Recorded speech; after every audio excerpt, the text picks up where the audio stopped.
All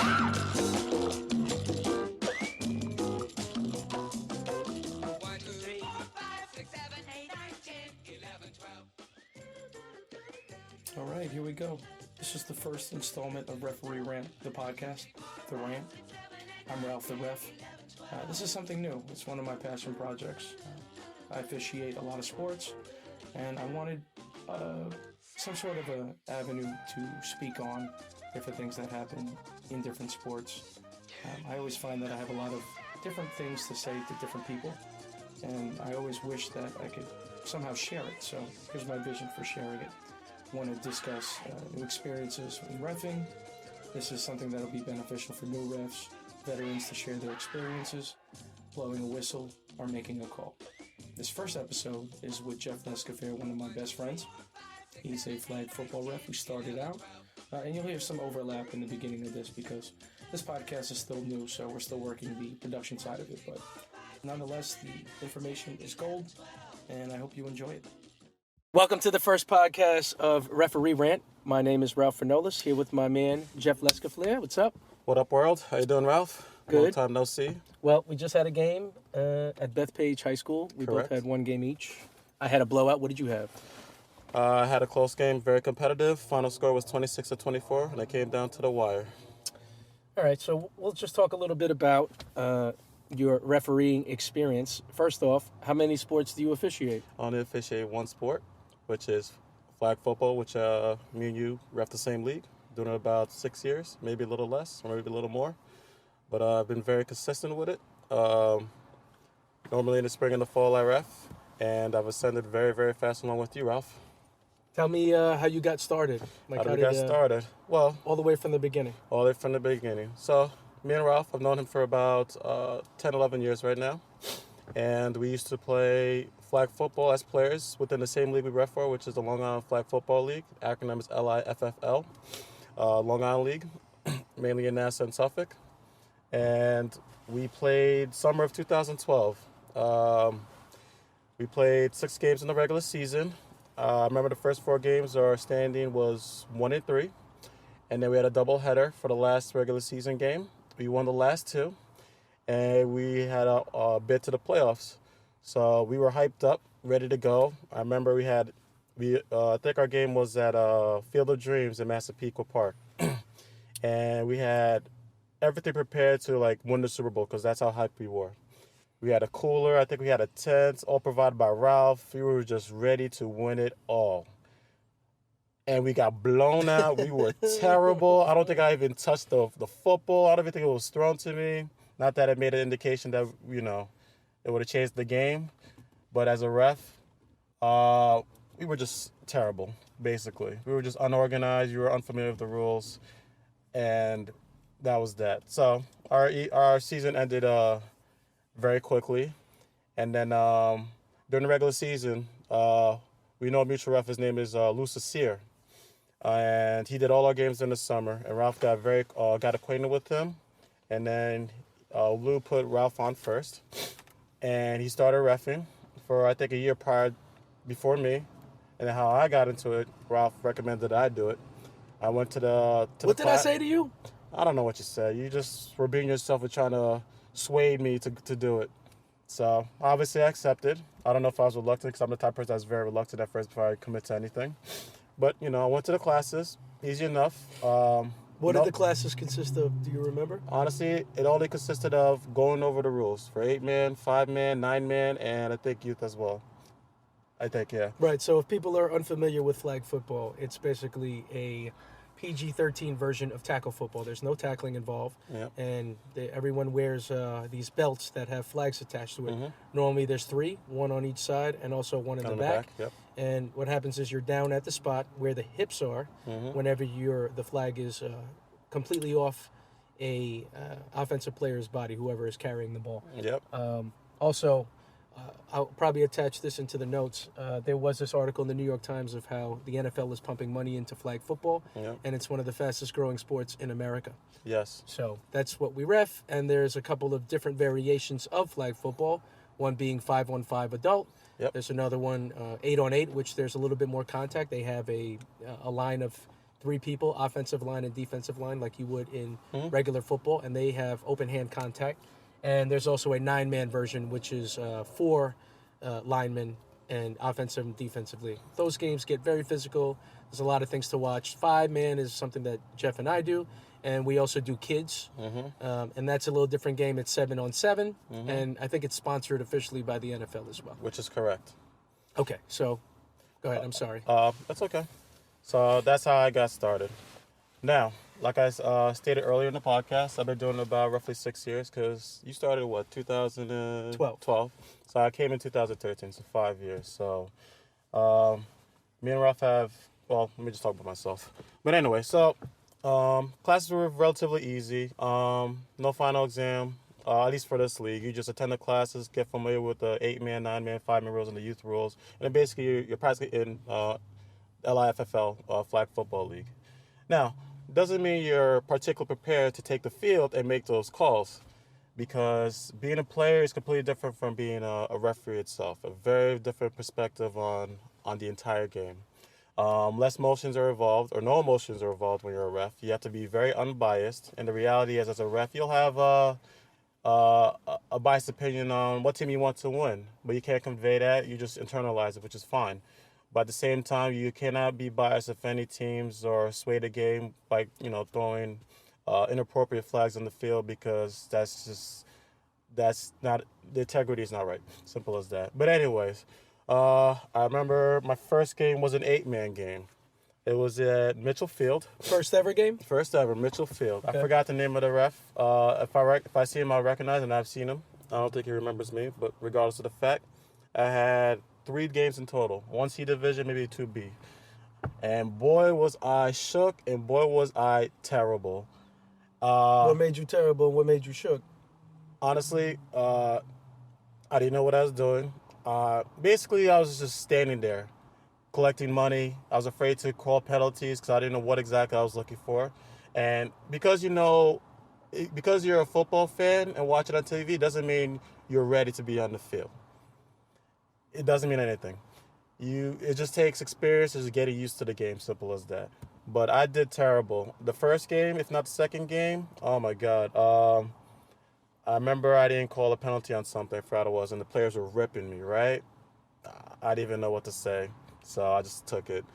And then it was like first or it could be first, second, or third in the goal line, in the red zone. Quarterback throws a center pass, throws a high so the receiver could catch it in the air, because he's more athletic and he could jump higher, it seemed like. So 2 defenders went up with the receiver. I threw a flag as a reaction. I called pass interference, which was the wrong call, because I was shook. And they got very, very upset. I think the team ultimately scored a touchdown. And I don't remember the outcome of the game, but I just remember in totality, when I was on the field, I was shook. It wasn't shown on my face, but I was like, wow, I don't know I don't know what I'm doing. I hope there are no penalty calls for the rest of the game. That's how I felt personally. This is my personal experience, so everybody's different on how they approach things. But I'm going to talk about how I became very good. So let's go back before you do that. I did want to say that. So after that game, and you said you were pretty nervous the whole time, right? Yeah. Did it make you feel like you didn't want to do it anymore? I was going to keep going. Now, what made you decide that you wanted to keep going, even though you had a bad first experience? Honestly, I don't like to be a quitter. I'll be honest. Despite how shook I was, I did not want to be a quitter. It has nothing to do with the money either. I just, deep down, and I just don't like to quit in a sense because I know I'm capable of doing certain things. And I felt like flag football was one of them. I wasn't embarrassed, but at the same time, I wasn't ready. I was basically thrown into the fire, which is normally the case in life. But my second, after those 3 games, I emailed, I think it was Wes, right? Now, Wes was one of the assigners at the time, and yeah, he was also one of the administrators of the league. Yes, correct. And I told him, and I'm bluntly saying this, I do not want to do 8-man again. I prefer to stick to 5-man. And then he honored that, and then I've been doing 5-man ever since. I haven't done one single 8-man game ever since I started. So, and honestly, I think I recommend everybody start with youth and 5-man, because you have to graduate to 8-man, to be honest, because of the personalities. 5-man can be translated to 8-man, but 8-man, it's really difficult. And I've refed with 8-man refs on 5-man games, and they have difficulty translating 8-man to 5-man because of the physicality, and the rules are different. But 5-man, 8-man, it's more of a better trajectory, personally. And just to say, I could do 8-man, but I just don't want to deal with the personalities themselves because it's just, they're crazy. They all think they're NFL players, not to knock any of them. They're all athletic and pretty good at 8-man. It's just not something I want to deal with on a one-day basis, weekly basis. But anyways, the following week, I refed with one of our refs, co-workers, Mike Gagliano. I refed week 2 and week 3 with him, and in week 2 we refed at Fireman's Field, and we did a game, and I remember I think it was a close score, and quarterback throws the ball down the field, and there was a pass interference play for sure, but I messed up because it was an offensive pass interference, but I called it defensive, so I fumbled my words. So it gave the offensive team an opportunity to score again, and they didn't score and they wound up losing. Mom's just like, wow, I'm not getting it, right? Like, how am I going to do this?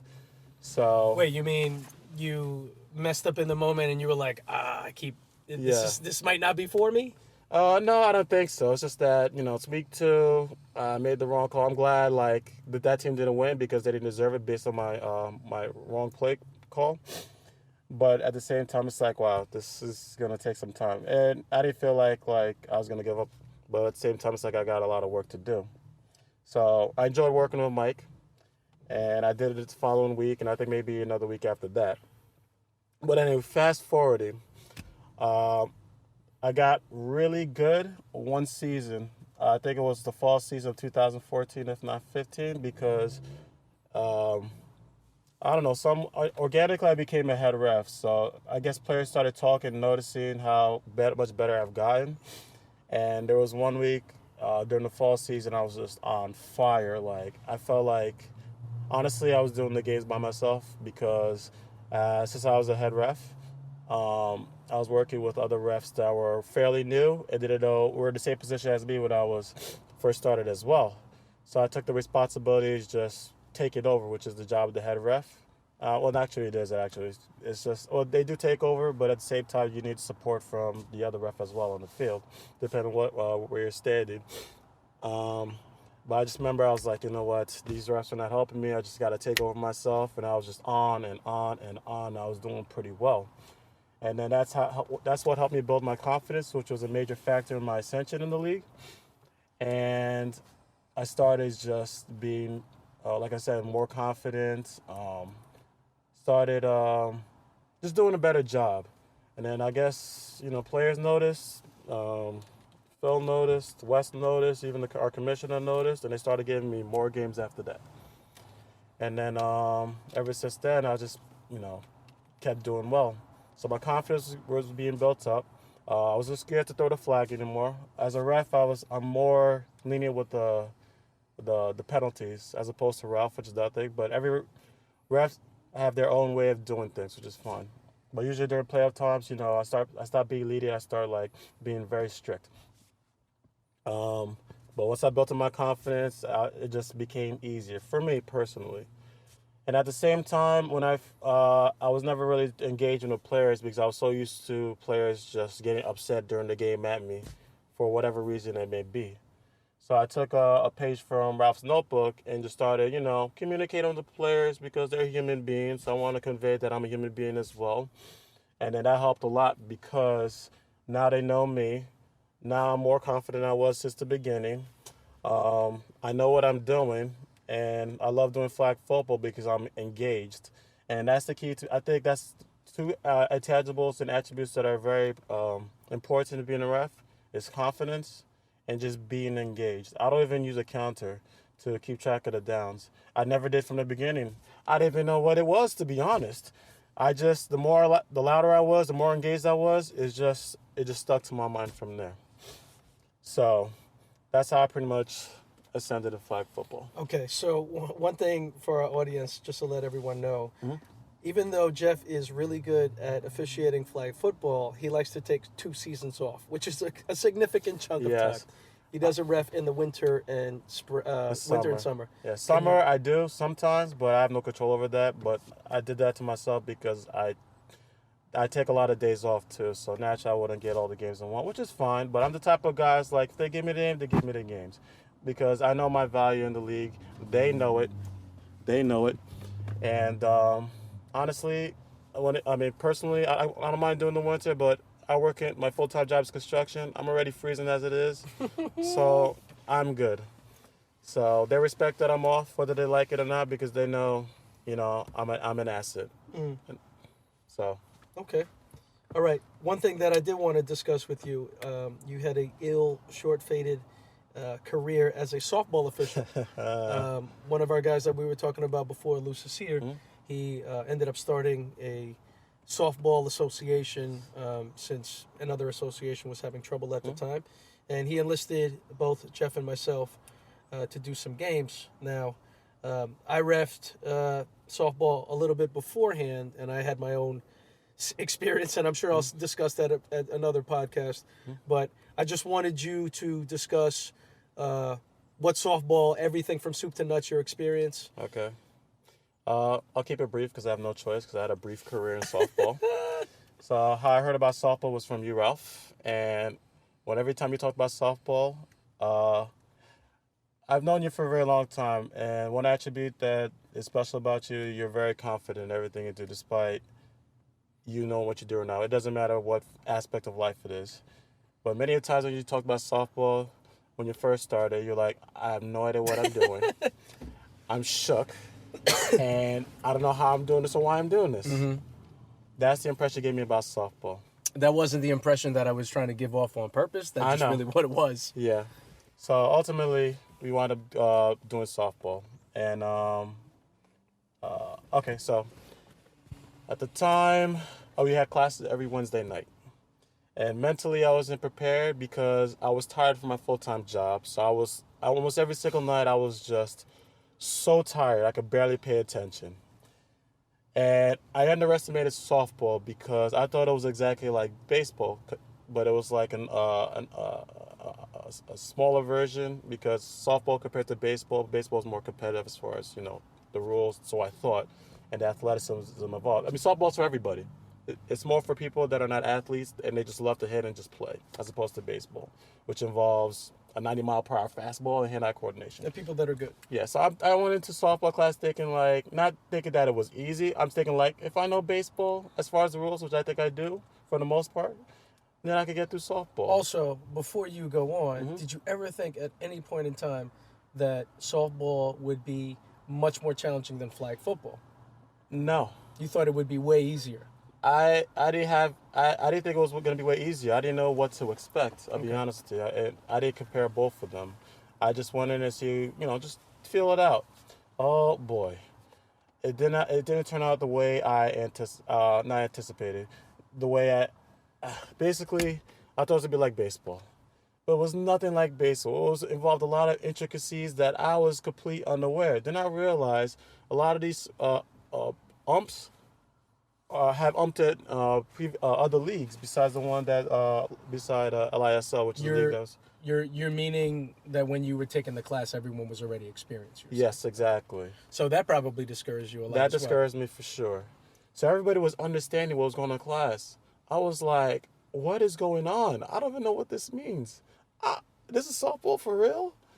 And I'm like, oh my God, I have to go to class every Wednesday night and listen to this. So by the time we had to take the final exam, I remember I was so shook. I felt like I was going to fail the test. Why am I going to study? I wasn't even going to study. I was just either going to show up and bomb it and not study, or just not show up at all. So you would think about not showing up. Yeah, that's serious. So I wound up studying a bit here and there at work during the winter. Was it during the winter? Yeah, it was definitely during the winter. And then it was towards the end of the winter. Like February or March, right? And then I went to the exam that Sunday morning, I think, if not Saturday morning. I think it was Saturday morning, actually. And then I barely passed. Actually, I failed it by one question. And the commissioner of the league noticed it and finagled it in a way that, he's like, you know what? I think you meant to answer it this way. Instead of A, I think you meant to put B, right? I was like, yeah. I was like, okay, you passed just like that. So I barely passed by the two, just barely. So I'm like, oh, okay, I guess I do belong. I did pretty well. And I was shook this entire time. Maybe I'm just underestimating myself, right? So we did field training. My problem was, what's it called? Recognizing the strike and the balls. To this day, I have no idea how to do it. According to Ralph, you just have to feel it out, and That is what I said to you. yeah, just feel it out. You'll figure it out. And then when people would explain the strike zone to me, I still didn't understand it. I was like, how am I supposed to figure this out? So, I only did 4 games within the league. The first 2 games. Now, wait, when you did 2 games, you did 2 doubleheaders, meaning 2 2 doubleheaders, okay, correct. got it. So, two behind the plate and 2 in the field. yes. Okay. So the first game, we had a home plate mat, so it makes the strike zone much easier because the ball hits it, it's automatic strike. So those games were good. But when I did the last 2 games at another field on another night or day, actually, it was a night actually. Oh boy, I did not know what I was getting into. Do you remember who you were umpiring? I don't remember. He was pretty good though. It's just Was he feeling bad for you? Was he trying to help you? He was, but it's like he knew that I was a rookie and I was getting killed, basically. But I mean, did he step up and try to protect you though? Oh yeah, he did a great job as a head ump. It's just that a lot of things were just not going right. My mechanics were off. I remember Lou said this in a meeting. Like, wait, like there'll be instances where if the outfielder, if they catch the ball, wait to blow the whistle because there might be a chance that then you might drop the ball. Guess what happened? It happened. Yeah. He caught the ball, so I thought. I blew the whistle, and I turned my head, and all of a sudden, guys were screaming. I'm like, what happened? Oh, you dropped the ball. How could you blow the whistle? I'm like, are you serious? I can't believe this happened to me.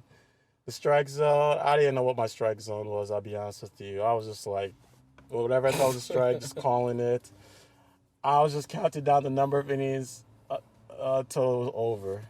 And boy, I got through it. And then Dennis Sowell, he was a commissioner at the time, was there. He didn't see the game, I don't think. I think he had a game after me. Where was the game? Mitchell Field? Yes, it was Mitchell Field. And I remember one player was screaming at Dennis with his back turned to him. I don't think it was directed at me, but I think he was telling Dennis, like, you don't know what you're teaching your arms. What are you doing? I think they just had previous history together. And I was like, wow, this was not for me. And then at the end of that night, I went to Gucci's house to watch the Warriors game. And then that was my last game because I did not request any games on Arbiter ever since.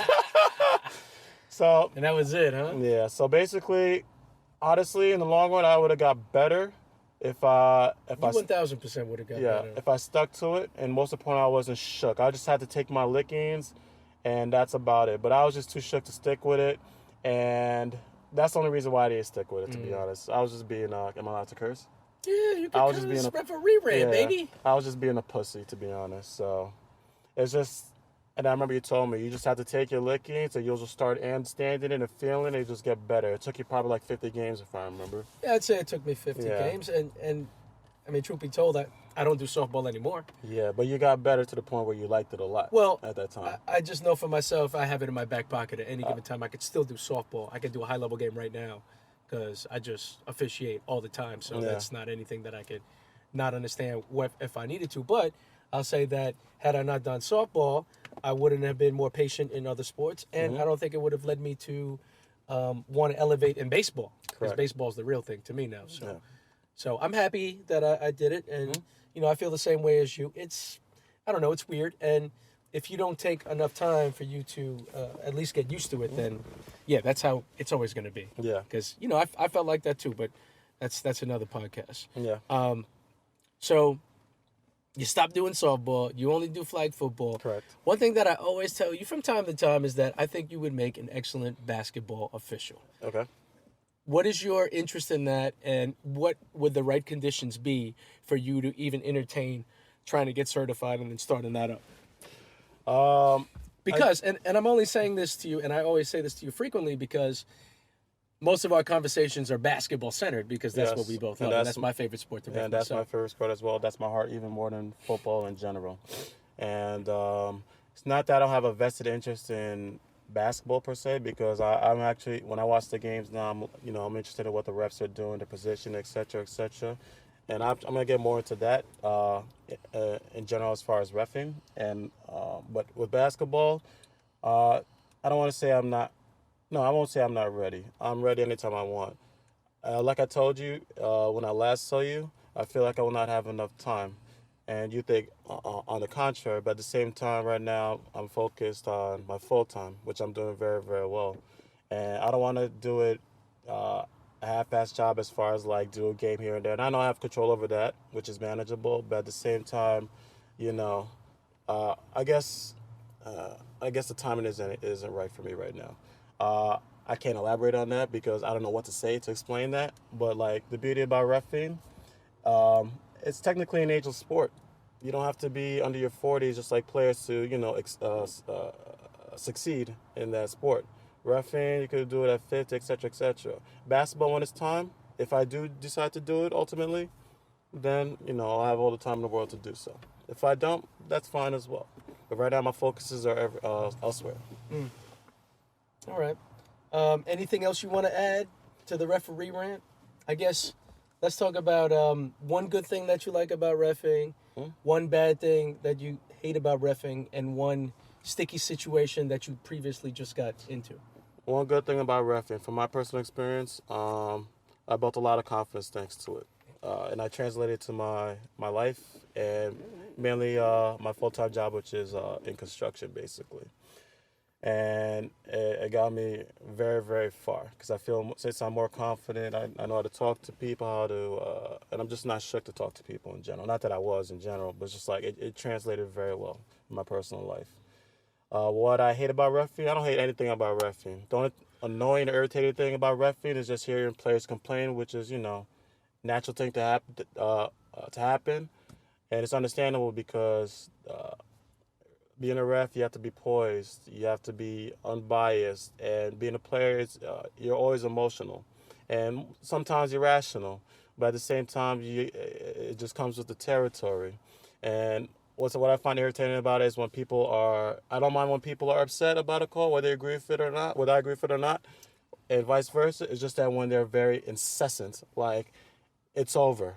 Move on. And players don't understand that, or some players don't. Just move on. I'm not going to reverse the call. It can happen, but at the same time, move on. And when games get like that, I get irritated. I'm not saying I'm going to react, nor have I ever, because you're not supposed to. But at the same time, it's not in your best interest as a player to upset the ref because you're not going to gain anything out of it. And what was the last question again? I forgot. The last sticky situation that you got, a scenario that has happened. Oh, yes, I remember. This is recent, actually. And playoff game, spring season. This is flag football? Flag football. It's the only sport I ref. But anyways, close game, right? The team that had the ball in the red zone were down by less than a possession. Actually, a possession. So they're down by 7 points with, let's say, less than 10 seconds left, right? So QB throws the ball in the middle of the end zone. Receiver jumps up, and there's a taller defender behind him. He jumps over his back, right? And it was all legal. He didn't really jump on his back, but he was tall enough and more physical enough to get the jump over him and found pass interference, right? So to me, he caught the ball first, and he had the possession, and then the receiver pulled the ball into his chest, held on to it, and then at that point, I didn't know what call to make. So I discussed it with my ref. So I told him what I thought it should be. It should have been an interception because I felt like he had the majority of the ball. Obviously, the team. So I called it as an interception. The game was over, and the team got very upset with me and told me you shouldn't have called that.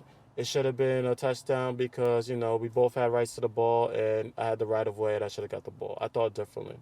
So since that day, and maybe a day or two after that, from time to time, we think about, did I make the right call? Should it have been what he said? Yada, yada, yada. I even consulted you about it, and you pretty much agreed what the team did. And I thought about it more, and I was like, you know what? They're both right. I did make the right call. And then I saw them again because I'm really cool with them early this season. So I told one of the guys, look, man, I didn't really apologize because, it was water under the bridge. But I was like, I thought about it after a while, and then, you were right. I apologized and made the broke. I was like, yeah, don't worry about it, man. Water underneath the bridge, man. New season, let's do this, right? So I was like, okay, cool, whatever. But that was one sticky situation. I made a call. But the lesson behind that is that although you made the wrong call, don't let it ever deter you, because I'm still here now, and I'm still just as confident and even better now. And honestly, I did want to playoffs the game again. And I felt like, I'm not going to make the same mistake I did. Refed it very well. And that was that. All right. Anything else to add before we go? I think that's it for now. I'm sure we'll be on future podcasts, and we'll have other topics to talk about. So we'll reserve it for that. Yeah, man. Thank you for your time, man. That was really cool. All right. And we'll be back at some point. Referee Rant, we're out. All right.